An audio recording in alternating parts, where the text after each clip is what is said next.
How are your finances? Do you know how much you need to be able to make it each month?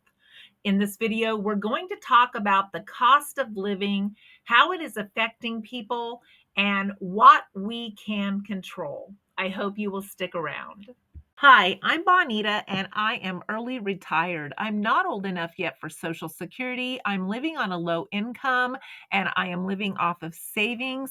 I live in Kansas on a farm and I have a donkey. I have frugal videos all year round, and I hope that you will join me this year as we share ways to save money and live our dreams.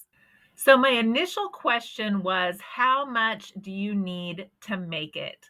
A lot of people don't even know that number. They can ballpark it, they can guess, but until we actually sit down and figure out what we need, it is just a number we're just throwing out there. I asked this question on TikTok and I got a range of answers. I got from 80,000 a year to 200,000 a year, and the question was, how much do you need per month to make it? And that told me that a lot of people did not know that exact number.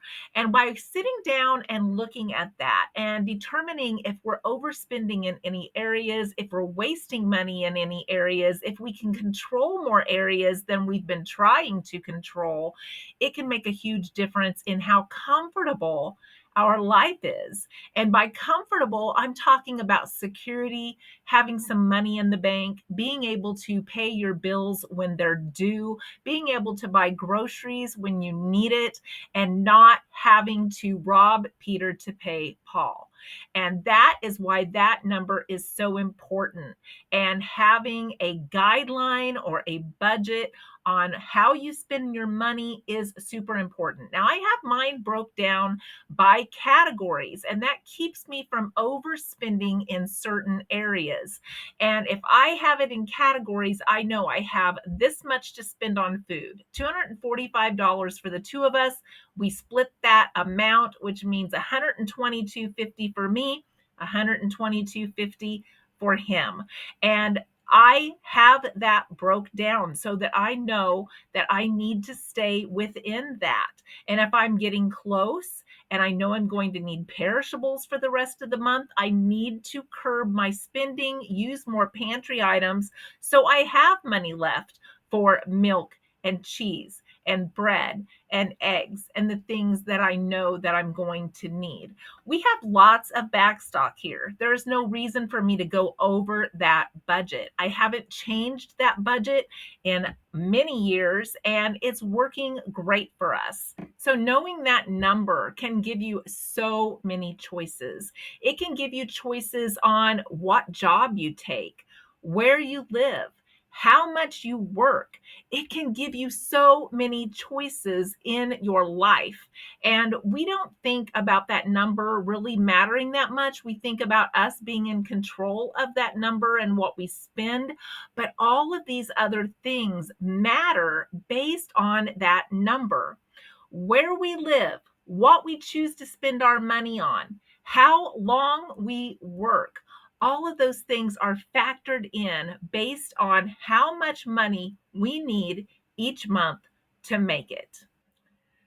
We have expenses that are necessary. We have expenses that are absolute, meaning that doesn't fluctuate much and that number is always the same. And then we have extras, and that extra category or that miscellaneous category, that's the one that can make or break us. I started tracking my miscellaneous spending this year that really didn't have a category, and that has been eye-opening for me. Not that I spend money loosey-goosey, because I do not, but things come up that I end up spending on, like that rear view mirror that I told you about that wasn't budgeted in. And sometimes your years are better than others, and sometimes they just have a series of unfortunate events. So we have to stay on top of our spending so that we have money for those unfortunate events where they don't throw us into a cost of living crisis in our own homes. So we know that certain costs are absolute. They don't change that much, but it's our flexible spending that can actually build us security by sitting down and looking at where is our extra money going? Do we have extra money? And can we make some choices about that so that we can put some more money back into our savings for those unfortunate events? A lot of people call this an emergency fund. I call it savings. I was raised having a savings account, and that was something that was just expected, that you always had a savings account. But many people don't have savings accounts nowadays, and many people don't have anything that is extra. So looking at that flexible spending and those extras can really make a difference in whether or not you're able to pay your bills on time and pay your bills when they are due, and still be able to afford all of the other things that you need. So, just as an example to show you how different all of our budgets are, I'm going to share with you mine. Now, my husband and I, we keep our money separate. We always have. It's 2025. It's something we've always done, and it doesn't create any arguments over money. So, that's the important thing. We married later in life. My kids are my responsibility. His kids are his responsibility. However, we parent both of them, but financially, we split that. So here we go on what my budget looks like. And you're going to see that it's way different. And maybe you'll even think about, hey, I forgot to add that into my budget. I have a 2012 car. My car tags are $8.03 budgeted out per month. I have car insurance I recently changed. I have liability only, and it is $19.83 a month. I have property taxes, and those are $142.78 a month. And as you know, I've been staying in Texas the last 2 winters. My lot rent divided out per month for me to save is $116.67. And my oil changes and repairs to my car is budgeted at $17 a month. If you are joining me for the first time, I have 6 grown children. I have 6 sons and daughters-in-law, and I have 14 grandchildren. And so I plan for Christmas and birthdays for them because that is important to me. And that is $277.43 a month. I also allow myself $11 a month for clothing, and I let that add up in case I need something. I have Hulu and Amazon Prime. My husband and I split that, so my portion is $12 a month. We have internet, and my husband and I split that, and I pay $32 a month. I also allow myself $30 a month for snacks if I am out and about and I want to grab something, and that has been a budget that I have cut back since I have quit working. Our electric runs around $72 a month, and we split that. That is $36 a month. My car gasoline, I budget $50 a month. Cat food, we have way less cats than we used to, so I budget $25 a month. My medicines and my doctor visits and all of that, I average out about $45 a month. And then my groceries for me, $122.50 a month. I budget $64.11 a month for my phone. That is the only phone plan that works out here, and sometimes it doesn't work so hot. And then I budget $66.67 a month for vacation. That pays for like an entrance fee if I want to sightsee something, but generally it just pays for my gas to get back and forth to Texas in the wintertime. Winter really makes me have a lot of aches and pains and muscle spasms and things, so I just do better in the warmer weather, and that's one of the reasons I've done that the last 2 years. And then also, I budget $50 a month for eating out. We don't always eat out, So that is some extra money that I can use for other things if necessary, but that is in my budget. So when you add all of that together, what I need to make it is $1,126.02. Now, you may be looking at that budget and say, wow, that is really low. And it is really low. I keep my expenses really low. And by living out here in the country, I don't have a trash bill, I don't have a water bill.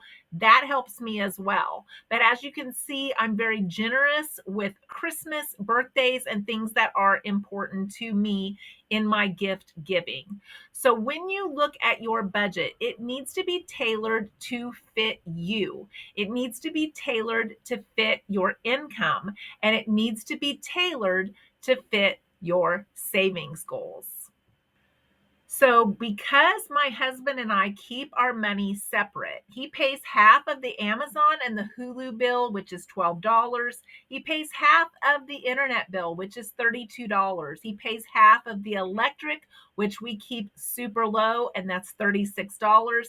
That totals $80. And then he pays for his half of the food. So, roughly, he pays about $80 towards the living expenses in this house. And as you can see, I could take that on myself and still be living on a low income very easily. So I just wanted to throw that out there because I get a lot of people that think because I have a husband that we have all this extra money flowing into me, and we just don't run our finances like that. And we are happy the way we're doing it. So, are your finances in better shape or worse shape than they were a year ago? For me, they are about the same. But 40% of people that were polled in May of 2025 say they are in fair shape. 7% say they're in excellent shape. 36% say they are in good shape. And 17% say they are in poor shape. Now, if you listen to a lot of the social media, you will hear there are a lot more people than 17% that say they are in worse shape than they were. And 3 in 10 adults expect in the next year to be in worse shape than they are right now financially. 48% of Americans say they have emergency funds that would cover their expenses for 3 months in case of sickness, job loss, economic downturn, or other emergencies. And only 20% of the lower income adults say that they're currently in excellent or good shape. So, as you can see, that flexible spending makes a big difference. And those other factors about where we live, what we spend on, all those extras that we choose to buy, they can make or break us. The Pew Research Center did this study, and they said that right now, 25% of adults are struggling to pay their monthly bills. 45% of those are lower income, 19% are middle income, and 7% are upper income. I watch a lot of people on YouTube that are from California, Scotland, the UK, France, and it seems to be globally wide that prices have gone up and people are struggling a little bit or having to really put a lot more thought into their budgets than ever before. Don't let this pass you by. If you don't have a solid budget, broken down in categories, I encourage you to do so now. I know it sounds like work, but tracking your spending and staying on top of that can put you in the best financial position to handle any cost of living or inflation crisis or anything that gets thrown your way, like those unexpected events. So we've talked about my budget. We've talked about how it's affecting people.